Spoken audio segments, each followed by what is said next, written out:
Saya ingin ke Bang Daniel. Bang Daniel, untuk menanggapi Mas Umam ini, apa yang kemudian dilihat di rapat kabinet kemarin, sepertinya selain memang harus diapresiasi, ada apa namanya keberlanjutan untuk kemudian dilanjutkan oleh pemerintah Prabowo, tapi di sisi lain juga dilihat ada semacam kayak pemberian pengaruh untuk pemerintahan selanjutnya nih, Bang Daniel. Alfat, justru kalau kita lihat ini adalah model transisi yang sangat smooth, dan model transisi ini perlu dicontoh oleh pemimpin-pemimpin berikutnya. Ini memberikan teladan positif. Terlepas nanti misalnya sikap politik atau pilihan politik para pemimpin kita berbeda. Idealnya apa yang dilakukan oleh Pak Jokowi dengan memberikan fasilitasi kepada suksesornya, dalam hal ini Pak Prabowo, itu adalah menjadi teladan, sehingga ketika Pak Prabowo nanti menjadi presiden dan sudah dilantik, maka Pak Prabowo sudah bisa mempersiapkan semua kepemimpinannya dengan baik, karena sudah banyak sekali dibantu dan difasilitasi oleh Pak Jokowi di awal. Kemudian kedua, tadi saya sebutkan Pak Jokowi sangat paham betul kalau kita lihat pada saat beliau menjadi presiden sebagai matahari tunggal, beliau berusaha memberikan sebagian energinya untuk dipersiapkan untuk pemimpin berikutnya, dalam hal ini Pak Prabowo. Nah, ketika Pak Prabowo nanti menjadi mataharinya sepenuhnya, maka sebagian energi itu sudah sepenuhnya ada di Pak Prabowo, dan Pak Jokowi tentu paham betul posisi beliau. Saya tadi sebutkan yang jelas beliau berdua ini, termasuk Pak SBY misalnya, sudah mencontohkan hal yang serupa, bahwasannya paham betul kapan saat mereka menjadi panglima, kapan saat mereka menjadi prajurit. Itu inti yang perlu saya sampaikan. Oke, Bang Herzaki, kalau kemudian disampaikan tadi nggak ada apa-apa, kok hubungannya baik-baik saja, tapi kan tidak mungkin ada asap kalau nggak ada api gitu ya. Apa sih yang dikhawatirkan oleh Pak SBY? Apakah kemudian juga mengkhawatirkan mungkin nantinya kursi menteri bagi Partai Demokrat di kepemimpinan berikutnya kalau kemudian ada dua matahari? Ada hubungannya ke sana nggak sih?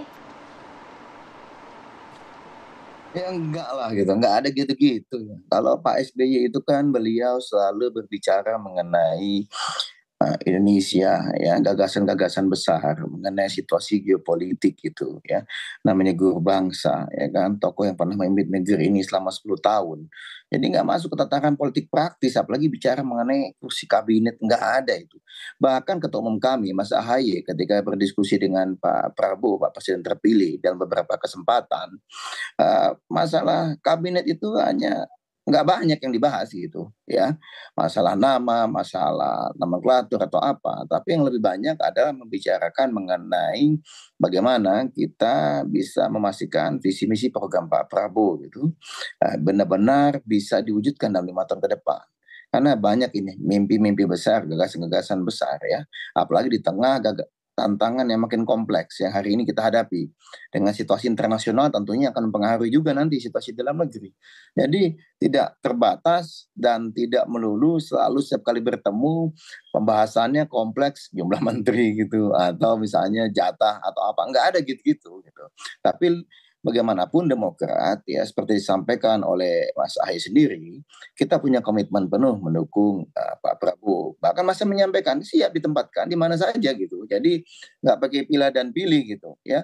Karena bagi kami ya komitmen kebersamaan dengan Pak Prabowo ini adalah janji setia yang telah kami ucapkan di tahun lalu dan kami wujudkan ketika Pilpres lalu, dan kami akan terus lanjutkan selama 5 tahun ke depan. Jadi tidak melulu bahwa kita dukung kan dapat ini dapat itu, nggak ada kayak gitu ya. Mas Ahaye itu pemikirannya jauh ke depan, visi besar ke depan. Nah, karena itu beliau sangat kagum dan sejalan ya dengan Pak Prabowo, karena kita tahu Pak Prabowo juga berpikirannya juga untuk bangsa gitu. Nah, bahkan kemarin di UNER ya, di seminar UNER misalnya, Mas Ahaye di Seminar Internasional UNER itu menegaskan bahwa kalau seorang pemimpin, the true leaders atau statement itu berbicaranya bukan mengenai next election, tapi selalu berbicara mengenai generasi ke depan. Dan Pak Prabowo memikirkan itu gitu. Bagaimana generasi ke depan Indonesia ini mesti disiapkan. Kalau kita bicara, mohon maaf ya, investasi mengenai nutrisi, makanan bergizi. Lalu bagaimana niatan beliau nantinya terkait dengan pendidikan, bagaimana agar pendidikan bisa makin berkembang, makin banyak anak bangsa yang pintar dan cerdas, ya. Itu kan tidak akan bisa dirasakan dalam 5 tahun ini gitu loh hasilnya secara langsung, tapi bisa jadi baru akan 10, 15 dan 20 tahun ke depan. Ya. Tetapi itulah the true leaders. Nah, ini yang kami lihat bagaimanapun komitmen Demokrat, Mas AHY dan juga Pak SBY ya kepada Pak Prabowo ini akan terus jalan dan berjalan terus gitu. Baik. Ya. Oke. Baik. Saya ingin Mas Umam, kalau kita lihat bicara masalah transisi kepemimpinan, Iya. ini kan dulu juga seperti dilakukan juga oleh Pak SBY ke Pak Jokowi begitu ya. Lalu kemudian kalau kita lihat sebenarnya batasan-batasan seorang pemimpin terdahulu untuk pemimpin selanjutnya itu apa sebenarnya Mas? Yang kemudian dulu dilakukan Pak SBY, tapi kemudian dirasakan ada yang berbeda saat ini. Jangan sampai gitu. overlapping gitu kan. Tentu yang pertama itu setidaknya transisi kekuasaan itu kemudian memberikan ruang yang lebih leluasa bagi kepemimpinan baru untuk mengekspresikan isu-isu kebijakan yang memang menjadi fokus dari concern mereka yang dikampanyekan, yang dijanjikan dalam proses kampanye politik. Kalaupun kemudian sisi perbedaan, rasa-rasanya tidak banyak perbedaan. Artinya bahwa masing-masing tentu memiliki spirit yang baik untuk memberikan ruang yang lebih leluasa untuk melanjutkan kepemimpinan. Yang menjadi titik beda adalah kalau di fase era Pak SBY dulu, rasa-rasanya memang tidak terlalu banyak manuver-manuver politik yang kemudian menciptakan kejutan-kejutan. Dinamika politiknya beda ya? Dinamikanya berbeda. Tetapi yang sekarang memang proses untuk melancarkan itu ada, dan tentu itu bagus dalam konteks transisi pemerintahan.